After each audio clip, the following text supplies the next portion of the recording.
Good morning. Good morning. It is Wednesday, Wisdom Wednesday. How are you today? Getting our praise and worship on this morning. What do you do to get your day started?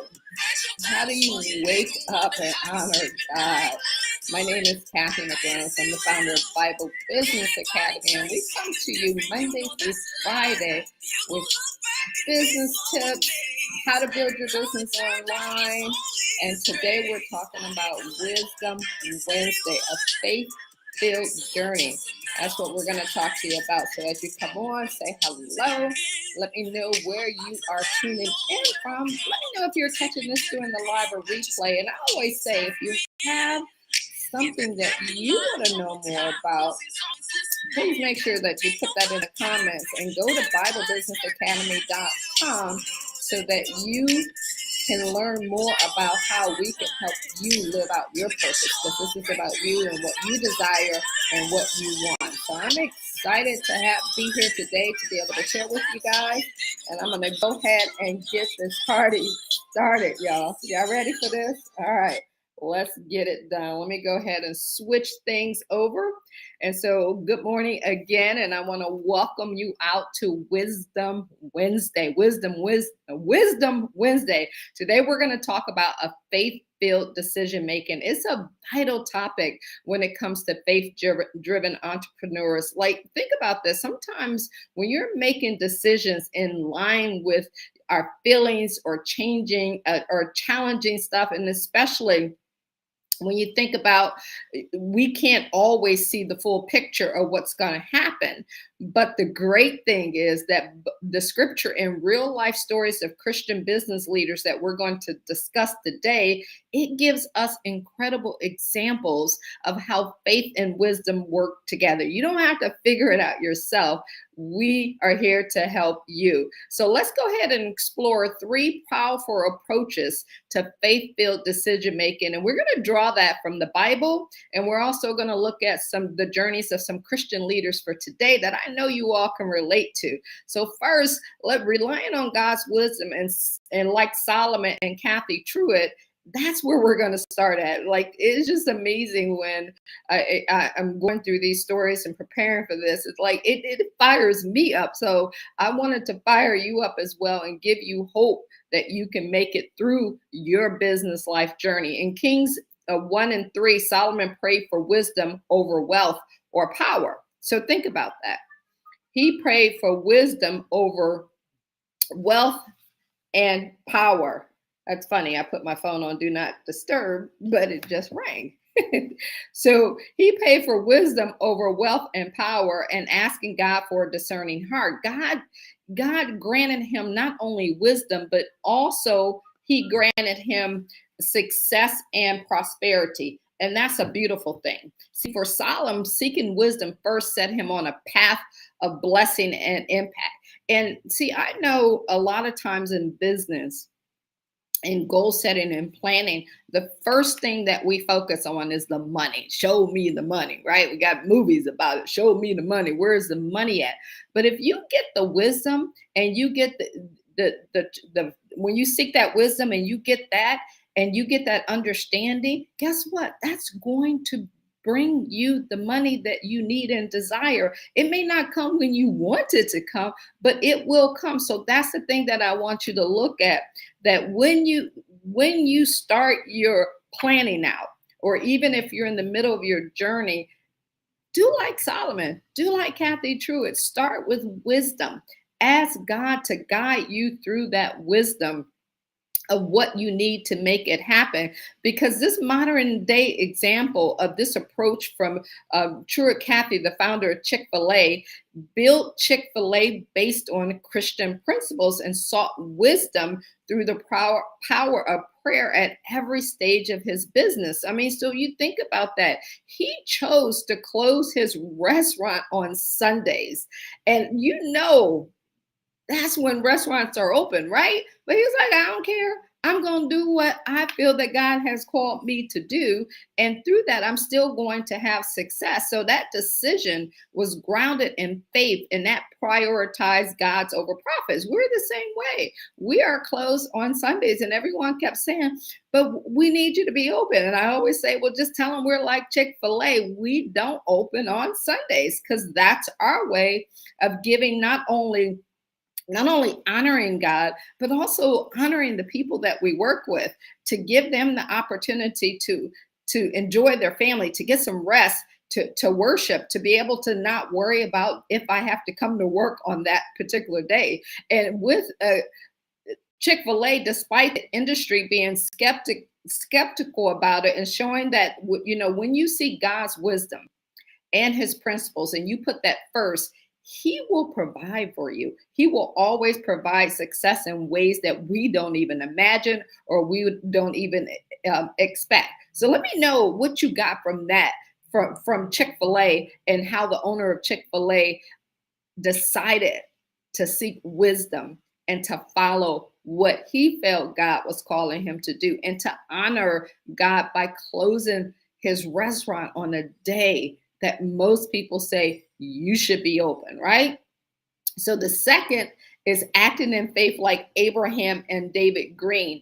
And when God called Abraham to leave his home and go to an unknown land in Genesis 12, Abraham obeyed him. He said, okay, I'm out, without knowing the full plan. See, sometimes we sit and we wait, like, I'm not sure if I should make that move. I don't know what I should do. I'm not comfortable. I've been in this area for all my life. I don't want to make a move. I mean, I get it. I moved to Florida, not knowing anyone, and everyone's like, well, why are you going there? I don't know. I just felt a call that I should go here and start Ice Fit Studio Med Spa down in Florida, not knowing anyone. I'm like, when I get there, I'll meet some people and I'll know someone. But I just felt this pull, this calling. And was it, like, we're going to figure it out. We're going to make it happen. Whatever we got to do. Starting Bible business again. Like, you just have to, don't operate from your feelings, operate from faith. And when Abraham obeyed him, not fully understanding the plan, he took a step in faith and trusting in God. So you may have that yearning inside of you to go do something, to go to a place where it's unknown. You have to step in faith. You don't have to fully know the plan. You just got to trust in God, like Abraham's story teaches us, that sometimes faith means that you got to step into the unknown. You got to go do things that most people aren't willing to do.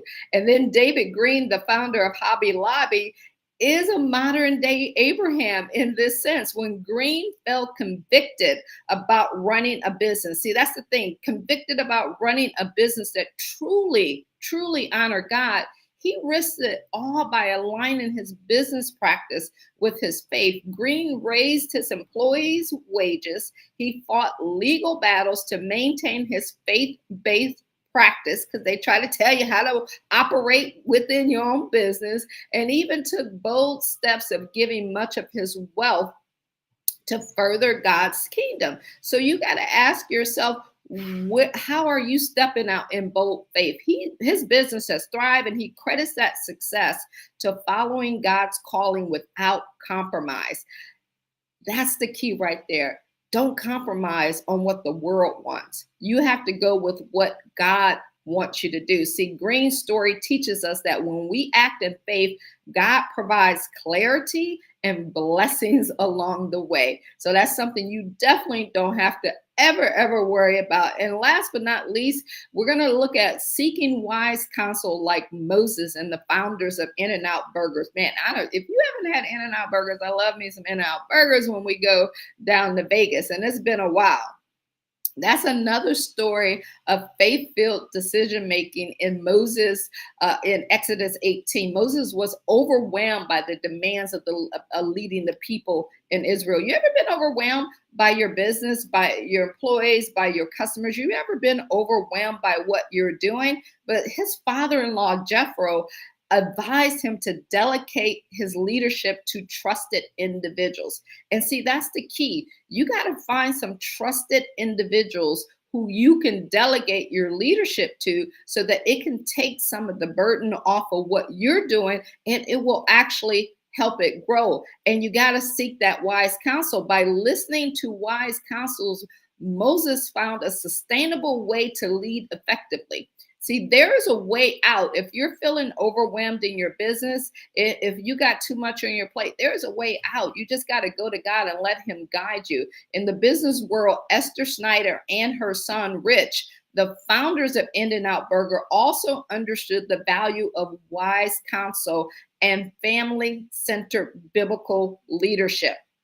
That's the key. From the beginning, they kept the business family owned to maintain their Christian values and their Christian beliefs. And when they used this approach, it wasn't just a business strategy. It was a way to ensure that their faith remained at the heart of their operation of their business. So sometimes you got to look at where you're at, what you're doing, and most importantly, who are you surrounding yourself with? If you want to be transformative and you want to do what God called you to do, part of that is seeking wisdom. Part of that is looking at who is on your team, right? You got to make these decisions, and that's part of us being business owners, to make these decisions. And by surrounding themselves with like-minded people who supported their vision, they built a legacy of faith-based success. And that's what it's all about, building a legacy of faith-based success. See, these stories, both biblical and modern, will show you the power of faith-filled decision-making. So I want you to seek faith-filled decision-making, whether seeking wisdom like Solomon and stepping out in faith like Abraham, or listening to wise counsel like Moses. We see that God blesses decisions that are rooted in him. So, rooted in him. So just constantly, as I'm preparing for this, I was thinking, yes, like, how often before I make a decision do I go to God in prayer? And that's something that, I'm working on getting better at. But the more you think about it, you start doing it. And when you start doing it, life begins to change. So as today's Christian business leaders, like Truett Cathy, like David Green and the Snyder family, it reminds us that God's way will still guide successful business in today's world. I don't care what they say on the internet.